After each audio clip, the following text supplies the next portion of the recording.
দর্শক, তো মার্কিন যুক্তরাষ্ট্রের যিনি পেন্টাগন চিফ বা যাদের যুদ্ধ প্রধান বলা যায়, পিট হেগসেট কালকে সাংবাদিকদের সামনে দাঁড়ালেন, যুদ্ধের ফিরিস্তি বর্ণনা করলেন। আন্তর্জাতিক গণমাধ্যমগুলো বলছে, বা আমরা যেটা দেখলাম, তার চোখ তার সাথে কথা বলছে না, তার চোখের সাথে তার ফেস তার কথা শুনছে না, তার আই কন্টাক্ট, তার ফিজিক্যাল এক্সপ্রেশন পুরোপুরি এলোমেলো।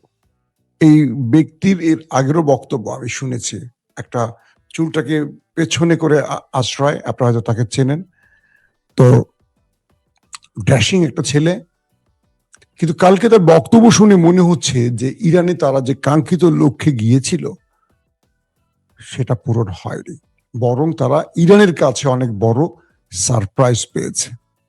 তিনি দাঁড়াচ্ছেন একটা পায়ে ভর করে, মানে মনে হচ্ছে না যে তিনি যে নিজের পায়ে দাঁড়িয়েছেন এটা বিশ্বাস করতে পারছেন। কখনো একটা পা দাঁড়াচ্ছেন, আবার কখনো পা পরিবর্তন করে দাঁড়াচ্ছেন, সাংবাদিকদের দিকে তাকাতে পারছেন না। তিনি যে কথাগুলো বলছেন মনে হচ্ছে তিনি সত্য বলছেন না, কিন্তু তিনি এটা বোঝাতে চেষ্টা করছেন যে আমি সত্য বলছি, আমি মিথ্যা বলছি, তোমরা বুঝে নাও। তার সাথে তার বক্তব্যের সুরের, কণ্ঠের, এক্সপ্রেশনের কোনো মিল খুঁজে পাওয়া যাচ্ছে। আবার কখনো কখনো তিনি কথাগুলো চাবাচ্ছেন, কি বলছেন তিনি বুঝতেছেন যে আমার সামনে বসে আছে পৃথিবীর সবচেয়ে বড় বড় সাংবাদিক বা পৃথিবীর সব বড় বড় গণমাধ্যম, তারা দেখবে, বুঝবে আসলে আমি সত্য নাকি মিথ্যা বলছি। পাশাপাশি ধরেন তার পুরো বিষয়গুলোকে একটু ভালো করে পর্যবেক্ষণ করলে বুঝতে পারবেন যে আমেরিকা ইরানে কত বড় ধাক্কাটা খেয়েছে। দর্শক, এই পিট হেগসেটের বক্তব্য ধরে এইটুকু বোঝা গেছে, আমেরিকা একটা বড় ধাক্কা খেতে যাচ্ছে ইরানে। মিস্টার ডোনাল্ড ট্রাম্প বলেছেন যে তারা ইরানে আরো বড় আক্রমণ করতে যাচ্ছেন শিগগিরই। আরো বড় আক্রমণ মানে একটা বড় রকম ম্যাচাকার চালাবে ইরানে ডোনাল্ড ট্রাম্প, এই ইঙ্গিতটি দিয়েছেন। পাশাপাশি তিনি বলেছেন যে আমরা প্রয়োজনে ইরানে সেনা পাঠাবো, ইরানে স্থল বাহিনী ঢুকাবো। আমি কাল রাতে যে লাস্ট লাইভটা করেছি সেখানে আপনাদের বলেছি না যে ইরানে স্থল অভিযান চালিয়ে বিজয় অসম্ভব। প্রথম কথা হলো যে ইসরায়েলের পরিকল্পনায় ট্রাম্প কেন ফাঁদে পড়লেন, সেটা হলো যে ইসরায়েল বোঝাবার চেষ্টা করেছিল যে ইরানের মধ্যে যদি আমরা একটা বড় অ্যাটাক চালাই, ইরানের সুপ্রিম কমান্ডার বা তাদের আইআরজিসির শীর্ষ কমান্ডারদের অথবা তাদের মন্ত্রী পরিষদের গুরুত্বপূর্ণ ব্যক্তিদের যদি আমরা সহায় ফেলি, তাহলে ইরানের রেজিম চেঞ্জ ঘটে যাবে। এটা আমি কয়েকদিন ধরে বলছি, আপনারা শুনছেন। এটা ছিল ইসরায়েলের পরিকল্পনা, আমেরিকাকে যুদ্ধে টেনে আনার। ডোনাল্ড ট্রাম্প তিনি তাই করলেন, ইসরায়েল যা চেল। কিন্তু পেন্টাগন বা তার মার্কিন জেনারেলরা বারবারই বলেছিল এটা করবেন না, কারণ মার্কিন জেনারেলরা তো যুদ্ধবাজ, তারা যুদ্ধের সমস্ত অবস্থা বোঝে। তারা বারবার নিষেধ করেছিল ট্রাম্পকে এটা করবেন না, এটা আমাদের লস হচ্ছে, এটা আমাদের ভুল হচ্ছে, আমরা এখান থেকে জয় নিয়ে ফিরতে পারবো না। 10-12% আমাদের জয়ের সম্ভাবনা, মাত্র 10-12%। এই 10-12% সম্ভাবনা নিয়ে আপনি যুদ্ধ করবেন, বিশাল বাজেট খরচ করবেন ইরানের বিরুদ্ধে। আপনি তাদের স্ট্র্যাটেজি দেখেন, তাদের ইতিহাস দেখেন, তাদের অবস্থা দেখেন, তাদের মানে যারা নত হয় না, যাদেরকে কোনোভাবে নতই করা যায় না, তারা যুদ্ধে তাদেরকে আপনি কিভাবে নত করবেন? আলোচনা টেবিলে যারা নত হয় না, তারা যুদ্ধে নত হবে? ট্রাম্প তার জেনারেলদের কথা শুনলেন না, শুনলেন ইসরায়েলের নেতানিয়াহুর কথা, আসলেন যুদ্ধে। এখন ট্রাম্প বুঝতেছেন কি ঘটতেছে। এখন ট্রাম্প নিজে এই যুদ্ধ শেষ করতে চান। কিভাবে? দুটো উপায়। বড় রকম ম্যাচাকার চালাবে তিনি তেহরানে, তাহলে কি যুদ্ধ শেষ হবে? শেষ হবে না। রেজিম চেঞ্জ ছাড়া তাদের লক্ষ্য পূরণ হবে না। এখন ট্রাম্প নতুন করে যে বিপত্তিতে পড়ছে সেটা কি শোনেন, ট্রাম্পের সামনে মহা বিপদগুলো কি। আরব বলছে ট্রাম্পকে, তুমি তো আমাদের সাথে প্রতারণা করছো। অর্থাৎ ট্রাম্প আরবের টাকা নিয়ে, ট্রিলিয়ন ট্রিলিয়ন ডলার নিয়ে নিরাপত্তার নাম করে যে ঘাঁটিগুলো গড়েছিল আরবের ভেতরে, যখনই ইরান একযোগে 7-8টা দেশকে মার শুরু করছে, ট্রাম্প কি করছে শোনেন, আরবে তাদের যে প্রতিরক্ষা ব্যবস্থা, তাদের যে এন্টি মিসাইল গুলো ছিল, এখান থেকে তুলে তুলে ইসরায়েলে নিয়ে যাচ্ছে। কারণ ইসরায়েল এখন আর কুলাতে পারছে না। ইরান কৌশলটা কি নিচ্ছে, সে তার ধরেন একটা ছোট উদাহরণ দিলে বুঝবেন। ইরান একটা মিসাইল মারছে, দুর্বল মিসাইল। ইরানের কয়েক টাইপের মিসাইল আছে, প্রথম প্রজন্ম, দ্বিতীয় প্রজন্ম করে ষষ্ঠ প্রজন্ম পর্যন্ত মিসাইল আছে। এখন পর্যন্ত ইরান প্রথম, দ্বিতীয়, তৃতীয় ধাপ পর্যন্ত আসছে। আরো 3টে ধাপ ইরানের রিজার্ভই রাখছে। এটা হলো মহাযুদ্ধের জন্য রাখছে, যে যুদ্ধে আর পেছনে ফেরা যাবে না, হয় মরো নাহলে মারো। সব সারপ্রাইজ দিয়ে দিলে তো হবে না, এটা অবস্থা বুঝে বুঝে খেলছে ইরান। তো প্রথম 3টি বেজ আরো 3টি হাতে রেখে দিয়ে ইরান মারছে। তো ইরান যখন একটি মিসাইল মারে, তার এগেইনস্টে 8 থেকে 10টা মিসাইল, এন্টি মিসাইল মারতে হয় সেই মিসাইল বা ড্রোনটাকে ইন্টারসেপ্ট করার জন্য। তাহলে খেয়াল করেন যে ইরানের একটা মিসাইলের এগেইনস্টে ওই দেশটির কয়টি লাগে, 5 থেকে 10টা মিসাইল চলে যাচ্ছে একটা মিসাইলের এগেইনস্টে।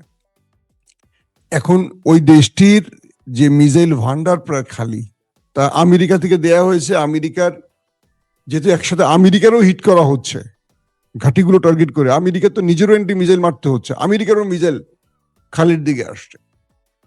এখন বলছে মার্কিন জেনারেলরা বলছে যে আমরা এই যুদ্ধ কতদিন টেনে নেব, ইরান যেই পলিসিতে যুদ্ধ করবে, কারণ আমাদের তো রসদ শেষ হয়ে আসবে। সৌদি আরব, কাতার, কুয়েত, আরব আমিরাত, বাহরাইন, জর্দান থেকে কি করতেছে, আমেরিকা তাদের আকাশ প্রতিরক্ষা সিস্টেম, তাদের এন্টি মিসাইল গুলো নিয়ে ইসরায়েলকে দিচ্ছে, ইসরায়েলকে সেভ করার জন্য। আরব বলতেছে তুমি আমাদের রক্ষার নাম করে এসছো, এখন আমাদের থেকে নিয়ে ওদেরকে বাঁচাচ্ছ। মানে কত বড় বিশ্বাসঘাতকতা আরব বুঝতে পারতেছে এখন। দেখেন সৌদি আরবের রিয়াদে মার্কিন দূতাবাসকে লক্ষ্য করে কালকে ইরান ব্যাপক অ্যাটাক চালিয়েছে। শেষ তথ্য মতে সৌদি আরবে বিশাল আকারের মার্কিন দূতাবাস, অনেক বিলাসপূর্ণ ওইটাতে জ্বলতে দেখা গেছে। মার্কিন দূতাবাসে হিট করছে ইরান সৌদি আরবে, মার্কিন দূতাবাসই রক্ষা করতে পারছে না আমেরিকা, তারা বাকিদের কি রক্ষা করবে? এখন বিষয়টা হয়ে গেল এরকম, সৌদি আরব বা আরব রাষ্ট্রগুলো বুঝতে পারছে যে এই ট্রাম্প বা এই আমেরিকা এতদিন তাদেরকে ফুসিয়ে ফাঁসিয়ে তাদের শুধু টাকা বা তাদের পেট্রোডলার লুট করতে আসছে। যখনই ইসরায়েল বিপদে পড়ে গেল, ইসরায়েলকে সৌদি আরব থেকে, কাতার থেকে, কুয়েত থেকে নিয়ে নিয়ে মিসাইল গুলো দিয়ে দিচ্ছে, আর সৌদি আরব খালি। এখন সৌদি আরব ইরান সমানে মারছে। এইটাই ছিল ইরানের খেলা। ইরান সৌদি আরবকে, আরব দুনিয়াকে চোখে আঙুল দিয়ে দেখিয়ে দিচ্ছে যে তোমরা বিপদে পড়লে তোমাদের পাশে ওরা দাঁড়াবে, এবার দেখো ভালো করে। মাইরটা ইরান কেন দিচ্ছে বুঝছেন তো? এক মাইরে ইরান অনেক কিছু দেখাই দিচ্ছে মানুষের। এখন আরব বুঝতে পারছে, আরব ভালোভাবে বুঝতে পারছে যে ওরা বিশ্বাসঘাতক, ওরা আমাদেরকে লুটতে আসছে, ওরা আমাদের জন্য কোনো ফিলিংস নাই, আমাদের জন্য কোনো মায়া নাই, ওরা আমাদের বাঁচাবে না বিপদে। ওরা ওই আমেরিকা এখন ইসরায়েলকে বাঁচাচ্ছে। কিভাবে আরবে, সৌদি আরবের আরামকো, সৌদি আরবের গুরুত্বপূর্ণ হোটেল, দুবাইয়ের হোটেলগুলোতে ইরান ঠাস ঠাস করে বোমগুলি মাইলা ভবনগুলি ছাপা করে ফেলতেছে। আমেরিকা বাঁচাতে পারছে, ইন্টারসেপ্ট করতে পারছে? কিচ্ছু পারে নাই। তাহলে এত বছর ধরে পেট্রোডলার দেখি এই ইরানের এই কাজটি পুরো আরবদের চোখে আঙুল দিয়ে দেখিয়ে দিয়েছে। নাম্বার 2, সৌদি আরব এখন ইউরোপের কাছে গেছে, রাশিয়ার কাছে গেছে, চীনের কাছে গেছে। এই আরব রাষ্ট্র, সৌদি আরব শুধু না, আরবগুলি, তারা বলছে ইউরোপের ভাইরা, রাশিয়ার পুতিন চাচা, চীনের শি জিনপিং চাচা, আমাদেরকে বাঁচান, ইরান তো আমাদের মাইরা তক্তা বানায় ফেলতেছে। আপনি একটু, আপনাদের কথা তো ইরান শুনবে, বিশেষ করে চীন, রাশিয়া, আমরা আলোচনা করতে চাই, যে কোনো ভাবে হোক আমাদেরকে 5 দিনের জন্য হলো যুদ্ধবিরতির একটা সুযোগ করে দেন। আমরা দাঁড়াতে পারছি না, আমাদের রাষ্ট্র হঠাৎ করে যুদ্ধের মধ্যে পড়ে আর কুল কিনারা খুঁজে পাচ্ছে না। মানে আরব রাষ্ট্রগুলোর রাষ্ট্রপ্রধানরা বলছে, বলা হচ্ছে এখন চীন রাশিয়ার কাছে ছুটে গেছে, ইউরোপের কাছে চলে গেছে যে তোমরা একটু ইরানকে বোঝাও। ইরানকে বোঝাও, ট্রাম্পকে না, ইরানকে বোঝাও। তার মানে এই যুদ্ধে ট্রাম্পের চেয়ে এখন ইরানের দায়িত্ব বেশি হয়ে গেছে, বা ইরানের উপরই এখন তাদের টার্গেট, যে ইরান বুঝলে হবে। ইতিমধ্যে দিমিত্রি মেদভেদেভ, রাশিয়ার ভ্লাদিমির পুতিনের ডান হাত, তিনি বলেছেন এই যুদ্ধ তৃতীয় বিশ্বযুদ্ধের দিকে যাচ্ছে। যদি এখনই ট্রাম্প থেমে না যায় আর ট্রাম্পের পাগলামি যদি বাড়তে থাকে, এটা তৃতীয় বিশ্বযুদ্ধের রূপ নেবে। পাশাপাশি রাশিয়া এবং চীন স্পষ্ট বার্তা দিয়েছে, প্রায় একই ধরনের বার্তা দিয়েছে, যে তারা ইরানের পাশে আছে, পাশে থাকবে, এবং ইরান যেই শত্রুদের প্রতিহত করছে এটা তার সমস্ত আইনি বৈধতা আছে, তার অধিকার আছে, কারণ তাকে আক্রমণ করেছে। এবং স্পষ্ট ইসরায়েল আমেরিকার যে আক্রমণটি ইরানে হয়েছে, এটাকে আইনি মানে জাতিসংঘের নিয়ম অনুসারে, আন্তর্জাতিক আইন অনুসারে এটাকে অবৈধ ঘোষণা করে বলেছে ইরান তার শত্রুকে যে প্রতিঘাত করছে বা পাল্টা জবাব দিচ্ছে, এটা তার সম্পূর্ণ অধিকার আছে, এবং এটার জন্য ইরানকে তারা সাপোর্ট দিচ্ছে।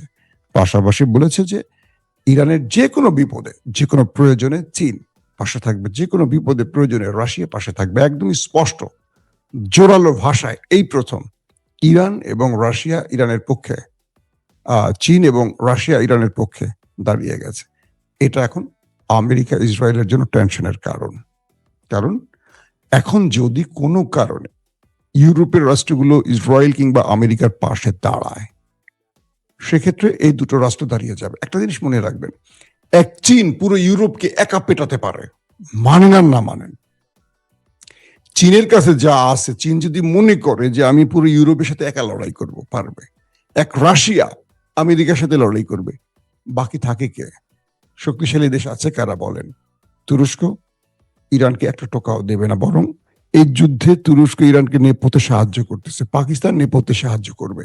বোঝেননি আপনারা? ভারত কদিন আগে গেল না ইসরায়েলে, প্ল্যান করে আসলো কার সাথে? নেতানিয়াহুর সাথে। যখনই তারা ইরানে আক্রমণ করবে, ভারত কি করলো? আফগানকে পাকিস্তানের বিরুদ্ধে লাগাই দিল। হঠাৎ করে আফগান সীমান্তে এসে, খাইবার পাখতুনখোয়ার পয়েন্টে পাকিস্তানের সীমান্তে এসে তাদের সেনাদের উপর হামলা করলো, বড় ধরনের হামলা করলো, মামুলিটা না। কারণ বড় ধরনের হামলা করলে পাকিস্তান আফগানের উপর খেপে গিয়ে তারা আক্রমণ শুরু করবে, তারা স্ট্রাইক শুধু মামুলি স্ট্রাইক চালাবে না, যুদ্ধে জড়ায় যাবে। যখন মিলান নেতানিয়াহুর সাথে নরেন্দ্র মোদী বৈঠক করেন ইসরায়েলে গিয়ে, এর একদিন দুদিনের মাথায় ঘটনাটি ঘটলো, আফগান খাইবার পাখতুনখোয়ার সীমান্তে এসে পাকিস্তানের উপর হামলা করে। পাকিস্তান তার পরের দিনই বড় স্ট্রাইক চালায়। ঠিক তার একদিন দুদিনের মাথায় ইরানে হামলা করে। আমাদের অনেক বোকা দর্শক বলে যে আফগানরা নাকি ইরানের পক্ষে দাঁড়াবে ঘোষণা দিয়েছে। আফগানরা ফিলিস্তিনের যে গত কয়েক বছর ধরে যুদ্ধ হলো, আফগানরা এক পা আগাইছেন, একটা স্টেটমেন্ট দিয়েছে। আপনাদের শুনছেন? কেউ শুনেন আমাদেরকে। মূলত আফগানদেরকে পাকিস্তান যাতে কোনোভাবে ইরানকে সাহায্য করতে না পারে, এই জন্য আফগানকে দিয়ে পাকিস্তানকে বিজি রাখছে। আফগানরা পুরো এখন ভারতের হাতের পুতুল। ভারত যা চায় আফগানরা তাই করতেছে। আপনারা এটা যদি না বোঝেন, আর তাহলে সংবাদ দেখা দরকার নাই। আসেন তারপরের হিস্ট্রিতে কি আসে। এখন যে বিষয়টি তৈরি হয়েছে, উপসাগর থেকে মার্কিন জাহাজগুলো পালাতে শুরু করেছে। যখনই মার্কিন সবচেয়ে বড় মূল্যবান এয়ারক্রাফট ক্যারিয়ার আব্রাহাম লিঙ্কন আক্রমণে আসছিল, সেটাকে ড্রোন এবং মিসাইল দিয়ে হিট করে ইরান। অল্পের জন্য প্রাণে বাঁচলেও আমেরিকা তার এয়ারক্রাফট ক্যারিয়ার নিয়ে দ্রুত পালাতে শুরু করেছে। ইতিমধ্যে সেটা ইরানের টেরিটরি থেকে বেরিয়ে গেছে, ইরানের সীমান্তের ভিতর থেকে বেরিয়ে অন্য জলসীমায় চলে গেছে ইরানের ভয়ে। এটাকে নিয়ে আসছিল ইরানকে ভয় দেখাতে, এখন এটাই পালাই গেছে ভয়ের ঠেলায়। পাশাপাশি হরমুজ প্রণালী পুরো বন্ধ করে দিয়েছে, যাকে পাচ্ছে তাকে মাইট দিচ্ছে, যাকে পাচ্ছে ইরান তাকে মাইট দিচ্ছে। পুরো হরমুজ প্রণালীর আগে সাগরে জ্যাম পড়ে গেছে এখন জাহাজের, তেলের জাহাজের, সব জাহাজ আটকে আছে সেখানে। ইরান কাউকে আর পারমিশন দিচ্ছে না, পুরো অর্থনীতিকে স্টপ করে দিচ্ছে। মার্কিন স্টক মার্কেট ধস করে পড়ে যাচ্ছে, পুরো মধ্যপ্রাচ্যের বিমান চলাচল বন্ধ। এখন যারা মানে মার্কিন যে সেনাবাহিনীগুলো ঘাঁটি থেকে পালিয়েছিল বিভিন্ন হোটেলে মোটেলে, যেখানে ইরান এখন টার্গেট করে হিট করতেছে, এখন তাদেরকে বিভিন্ন জায়গায় সরিয়ে নিচ্ছে। আরবের বিভিন্ন ব্যক্তিরা এখন ইউরোপের দিকে চলে যাচ্ছে ফ্যামিলি টেবিলে নিয়ে, বিমানবন্দর এখন গাড়ির পথে লং টাইম গাড়িতে করে তারা চলে যাচ্ছে। আরবের সবাই তো মোটামুটি ধনী লোক, তারা এখন ইউরোপে যেহেতু এখন আক্রমণ হয়নি, তারা বাঁচার জন্য ইউরোপে চলে যাচ্ছে। মার্কিন যুক্তরাষ্ট্রের অনেক নাগরিক, অনেক ব্যক্তি আরব ছাড়া শুরু করছে। তার মানে আরবে আরো বড় আক্রমণের সম্ভাবনা আছে। আরব এবার বুঝতে পারতেছে তারা কি ক্ষতি করেছে। তারা নিজেরা ইরানকে মারে না, কিন্তু আমেরিকার ঘাঁটি করে দেয়, আমেরিকা মারে। ইরান ডাইরেক্ট বলছে আরবের বন্ধুদের যে তোমরা আমাদের বন্ধু রাষ্ট্র, বারবার তোমাদেরকে সতর্ক করেছিলাম যে তোমাদের ভূমি ব্যবহার করে হামলা হলে আমরা তোমাদের ভূমিতে আক্রমণ করব, তোমরা আমাদের কথা কানে নাওনি। তোমরা